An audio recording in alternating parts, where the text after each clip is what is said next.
You ready? It's the Roundtable with me, Robert Bannon. Welcome to the Roundtable, everybody. My name is Robert Bannon. You're listening to us on the Broadway Podcast Network. You're watching us on Broadway World or here on social media. You know, like 4 months ago, I moved from New York City, my beloved New York City, to Detroit, Michigan. And I've been getting my fill of the Broadway scene over at the Fisher Theater, and Broadway and Detroit are my people. And when I see somebody that I know from the Broadway stages rolling into town, the excitement I get in my whole entire artistic self explodes. And Lindsay, Heather Pearce, does not know that I've seen her as Elphaba. She does not know that I've seen her in Titanique. She does not know that I used to go to Core Rhythm Fitness myself and may have seen her on a Zoom workout. Oh, yes. And she works out way harder than me. And I'm going to text Roger Covington about this when this is over, because Lindsay is in the gym, y'all. And she's going to come and sing that song in Les Mis. Welcome to the show.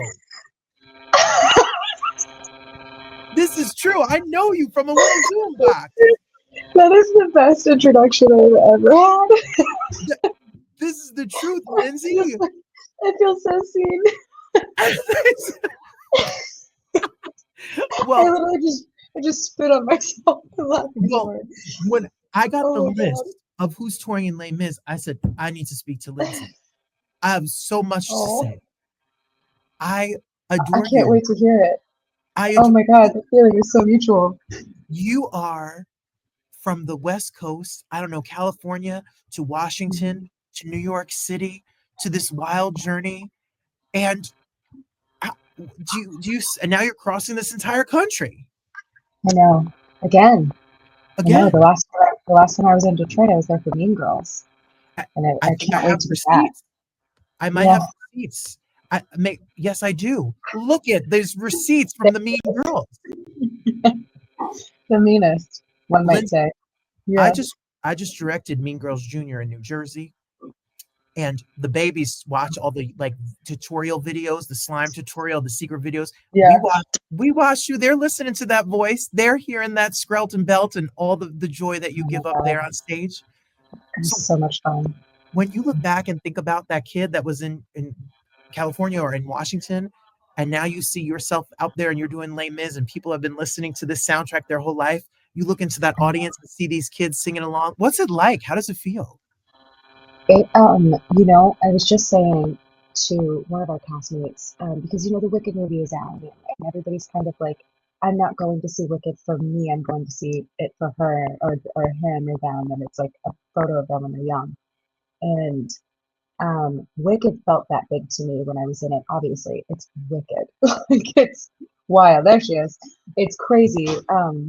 It's an iconic thing, but Les Mis has been around for decades longer, and Les Mis was the first professional, maybe the second professional. I think the first professional show I ever saw was Lion King.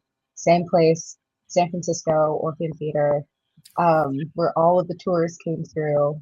Yeah, and then I was like, I love this. This is amazing. I had been doing kids theater, but it's Lion King. I was like, there's nothing there for me. I'm here to just simply enjoy it. There's literally no dream to be had from Lion King except to just watch it and feel like blown away by the puppetry and the voices and the tech. And it's one of my favorite shows ever is Lion King. And then I saw Les Mis a couple years later when I was like 14. It was 2005, and they called it the Cosette Tour, and it was a Sunday matinee.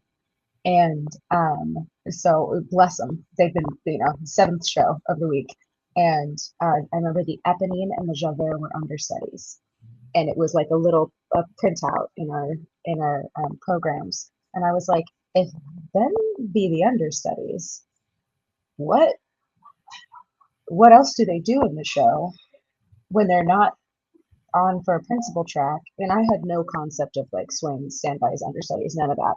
I was just like, if that's the understudy, I can't imagine that the other person is any better than that. Like, that's kind of crazy. and I remember just being so blown away and sobbing through most of the show, just crying. And just, it's like, it's such a wall of sound that dun dun dun dun. It kind of doesn't. The only experience I've ever had that feels like that is the downbeat for Wicked, Wicked. where you're like, oh, it's happening. When they're like, and welcome and please enjoy Wicked, and it's like, like, Right. oh my Dun. God. Yeah, da, da, da, da, da. Shit, it's about to go down. I'm about to be forever changed. And I will say the amount of times, because I don't just play Fantine in the show, but those that know, those that get it.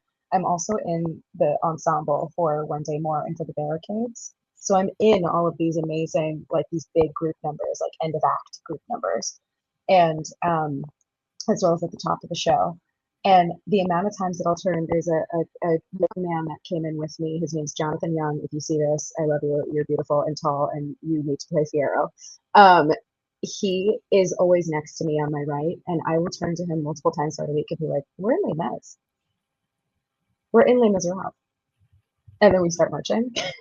I'm like, I can't. We're in Les Mis. We're in Les Misérables. This is the musical of musicals.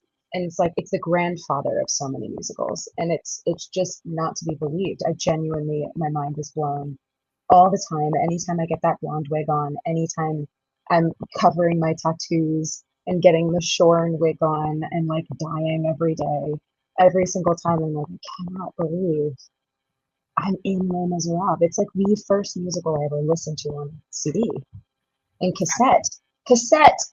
Not Cosette, cassette. Cosette, the cassette. The Cosette cassette. Yeah. I feel you, because I remember seeing it on Broadway at 12. I did not understand what the heck that show was about, but I just knew that this was something that moved me beyond. Yeah. You, and I want people, while we're here, I'm in Detroit and I will be there. I have my tickets already. But while you are, and I told Nick and I told the people that have been on this show, I said, you better all watch out, because I'm going to be clapping and yelling and right. Go get your ticket. But then you're all across this country from Chicago and all of the dates and all of that information. What I've learned in North Carolina and Ohio and in DC and all that, in South Bend, Indiana, what I've learned about this is that what moved me is I was very spoiled. I lived in Fort Lee, New Jersey. We would go see a Broadway show. You are the only show in town for the theater community, the art community, when you roll into South Bend, Indiana. I mean, these kids are longing, these people are longing to come and see your show. What's the reaction like when you walk out the stage door or when you have that curtain call in these cities? Well, okay. I mean, yes, that's the thing that I love about touring so much, and why I was very down to do another one was when I was doing Mean Girls, because Mean Girls is such like a young person show. So you have like the 10-year-olds, the 9-year-olds, the 11-year-olds. It's not that you don't have that with Les Mis, but this is a show about especially young girls, like Mean Girls being. And I would get to do these master classes with these kids, and like in these cities where, you know, it's not that I personally don't think that there's a bad city out there. It's more like, how much access do they have? And I feel the same with this, where I'm like, not only is this the people's show, not to be completely on the nose, but like, it is the people's show. It doesn't matter how old you are, doesn't matter from whence you came, doesn't matter what your creed is, your color, your sect, it doesn't matter. This is your show. And it's quite literally in the show of like, do you hear the people sing?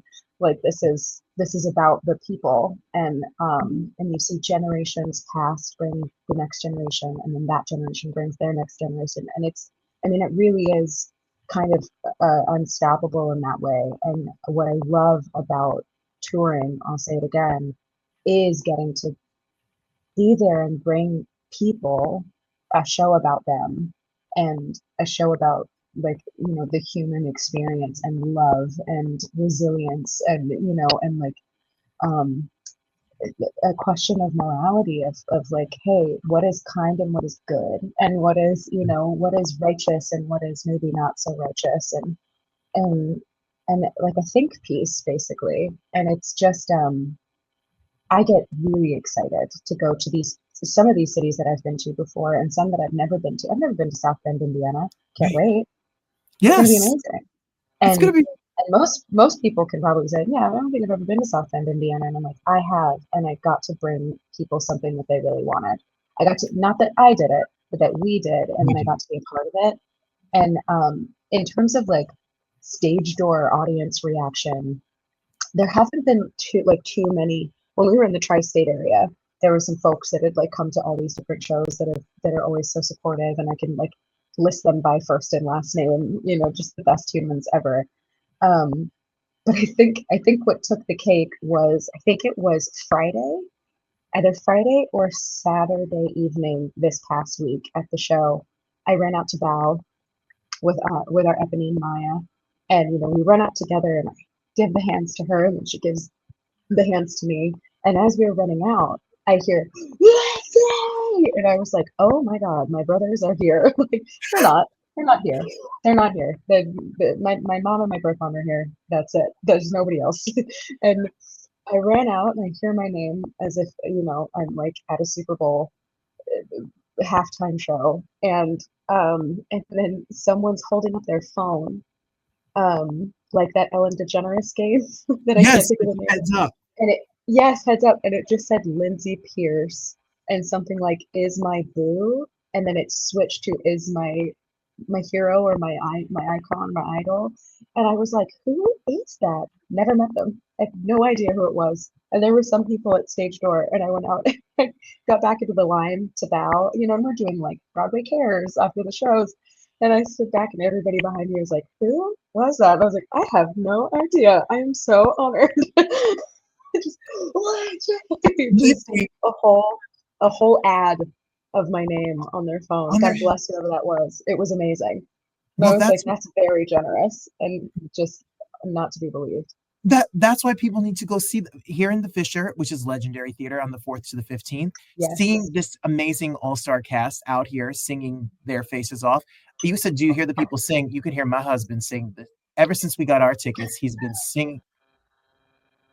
That's the thing too, is there's not, when you come to see, regardless of like, what if I get, touch wood, get COVID, or what if I break a bone or something and it's not me. It doesn't matter who is doing the show. Whoever gets to be in Les Mis is exceptional. That's just kind of the way that it's been. I've seen so many covers go on, and I've just been in the show I think for 7 weeks now, and it's like it's an unstoppable company. And it's not just the cast, it's the crew is unstoppable. The locals that we get to work with are unstoppable. Our orchestra, we travel an entire orchestra with us, which is unheard of for a Broadway national tour. Unheard of. We travel every single orchestra member with us. That is a personal Les Misérables orchestra member. We travel you see the show, hundreds of costumes. Like every single scene, someone's wearing something different. That all travels. I mean, it is the amount of work that goes into making the show happen is nothing less than extraordinary. And it's a testament to the love that people have for this show, not only to put it on, but that people will still come back and see it. And it's just as good as it was before.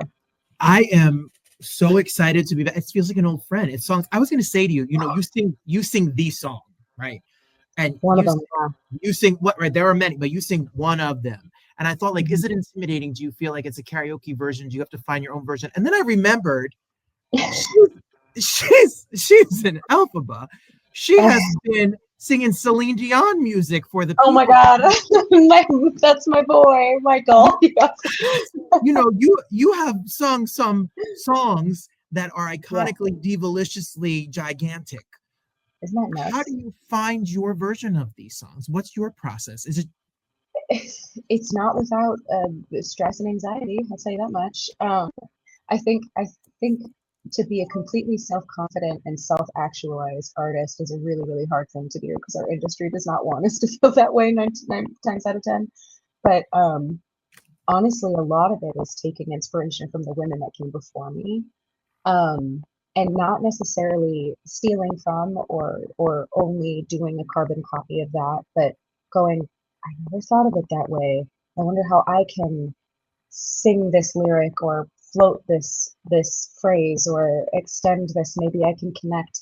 And a lot of the times it's a game, to keep it fresh, instead of making it like a, we fill out tax forms for these jobs. They're jobs at the end of the day. It doesn't make me love them at the end of the day. Teaching. And it doesn't matter, that what you do is what you love. It is at the end of the day a job. You know, we have health insurance, and we have, you know, we sign tax forms for this job, and it's to keep it fun, kind of making it a game of, I wonder how long I can do this phrase, how many sentences I can connect with before I take a breath without killing myself, and like making the song suffer. So it's less of like trying to compete to be the best Fontaine in the world, and more of like, what can we learn about ourselves while still telling the story? And if we don't have that in us today, because it's a Sunday 1 p.m. matinee, then how much of the story can we tell without overexerting and without like worrying yourself, you know? And there's so many things that go into it, but it really is about how no one's going to feel 100% the way that I feel when I sing the song, just like no one would ever feel 100% the way that our last Fontaine, Haley Dortch, sang the song. I could never sing it like her because I'm not her. And it's the same, you know, the feelings might be similar, but they're not a carbon copy of each other. And I think being able to be like, there have been so many women, I felt the same way in Wicked, felt the same way in Mean Girls, Titanique. There's so many women that have come before me that have played this role, that have sung this song, you know, that have gotten into that green, that have said, that have done that Celine Dion move, you know, like, and sung this song. There's so many women and people that have come before me that have sang that song. All I have to do is do mine, and then also carry them with me. That's how I felt when I was doing Wicked. I would walk out on that stage and go, Idina's boots were here 20 years ago.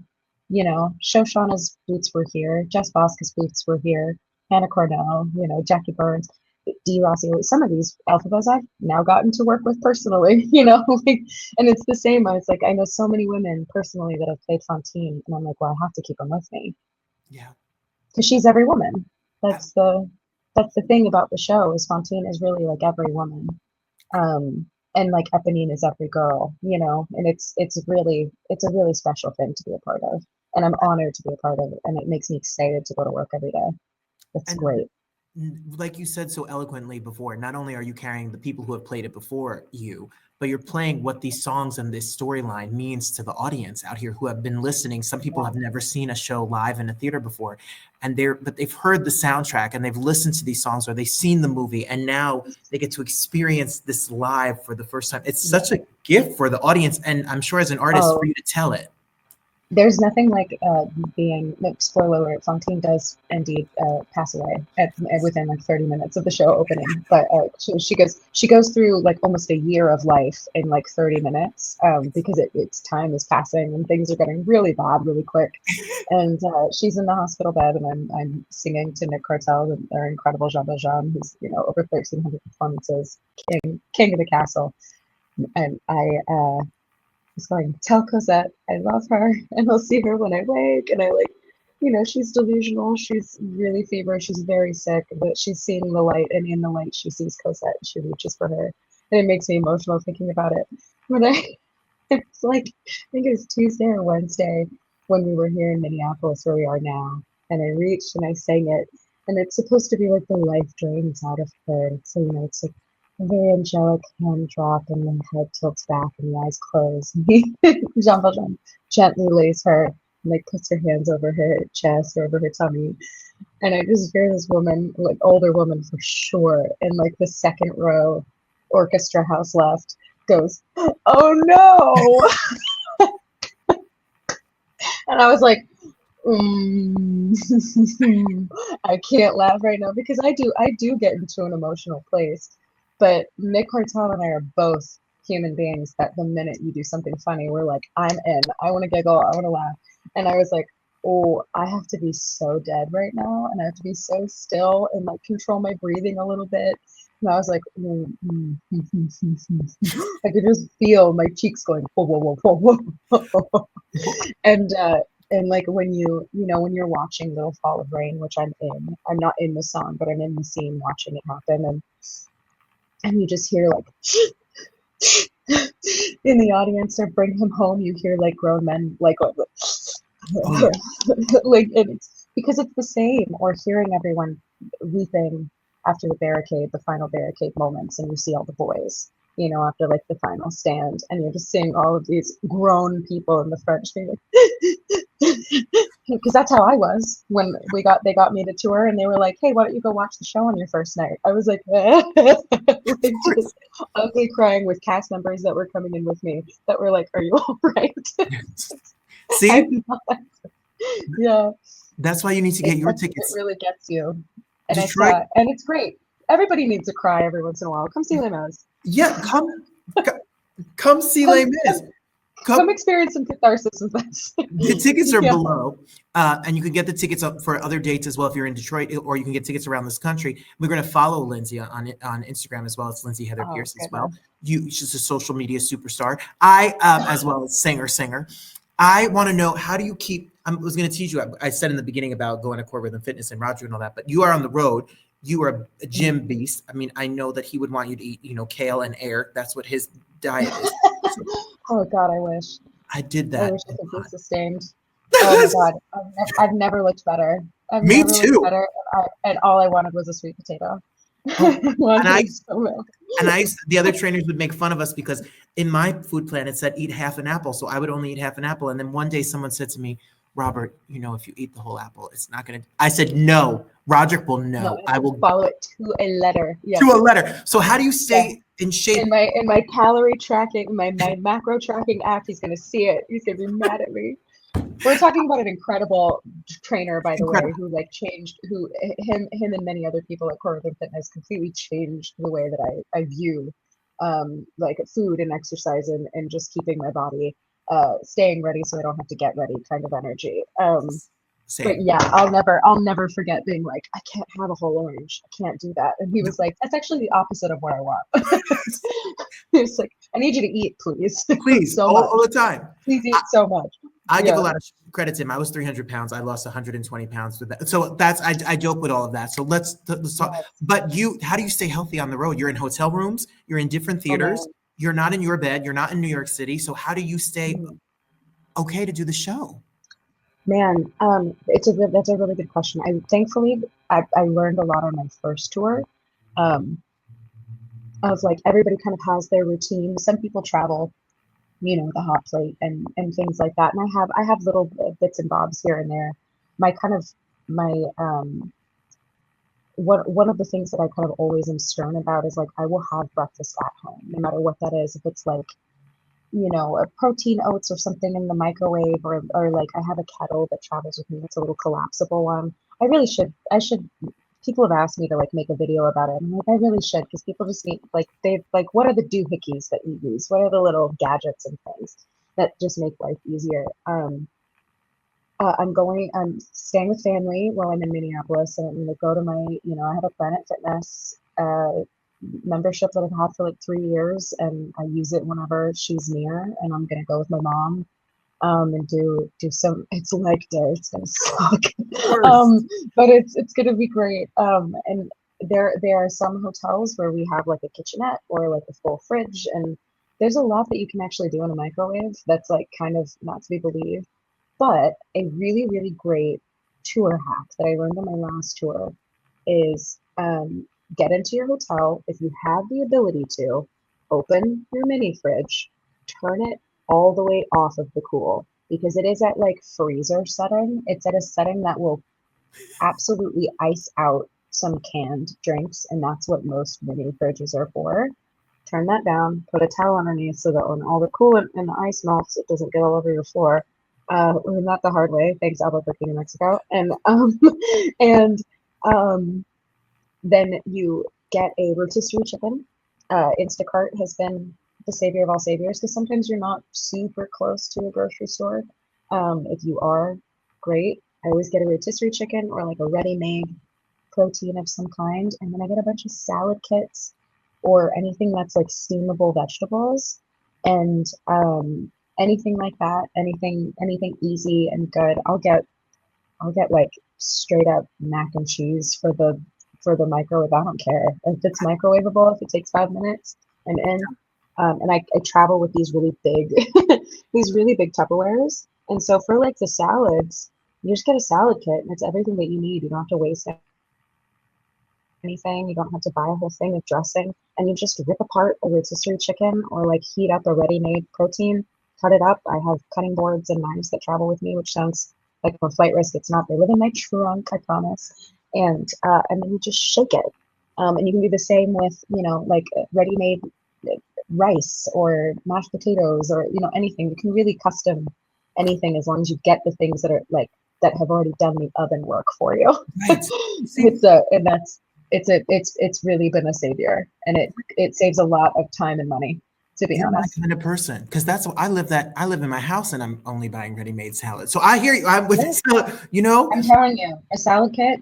I'm not even like a huge salad girly, but you get like you find the salad kit that you love, where you're like, there's just enough Parmesan cheese in here to make it worth my time. Or there's exactly. just enough croutons, or there's enough like candied walnuts that it makes it worth my time. Find those candied walnuts every couple of bites. It's like a treat. It's like a blessed surprise. Well, I'm going to be seeing you next week crying and Okay. singing. Well, I won't be singing because I have good theater etiquette. Have good theater etiquette, everyone. We do not have to sing about the lions Please do. came, and we don't have to sing the words. We can sing it internally. I will be singing internally at the Fisher Theater, and you can be singing internally as well all across this country. You can get your tickets. Go to Broadway in Detroit if you're in Michigan. I'll meet you at the Planet Fitness. It's around the corner from my house, and you can go. Great. Yeah, let's go work out together. I can literally get you in the car. I'll bring you some kale, and I'll bring you right to the You think Fisher. I'm joking? You think I'm joking? I'm being so serious. Let's go work out. I'm ready. Oh boy, my God, I'm scared. Email me. Work out. DM me. She really works out. Okay, that's. We'll follow Lindsay Heather Pearce. You'll be in this. Then we could all have coney dogs and cheese fries because that's what they eat in Detroit. Oh, so good. I can't wait to be back in Detroit. I really can't. We're ready for you. I'm going to keep gaining weight here. I need to go back to where there's like a sweet greens and some. Not here. Your body is beautiful no matter what. And I don't know about you, but I am always craving a hot dog, and hot dogs are great pre-workout foods. Oh, then you're coming to the right place, Lindsay. Easy fats, easy proteins, easy carbs, ketchup, mustard, little I got you. I'm sending you a message. I'll see you there, everybody. Look, I was so excited. I saw Wicked this weekend. I thought about you. I thought about Eden and Shoshana and all the people who have come on this show and the journey and that sisterhood, and now the sisterhood of Les Mis, and then you sharing your story across this country. It's an honor to have you here. We're so grateful. Thanks for being here. Thank you for having me. It's so good to see you.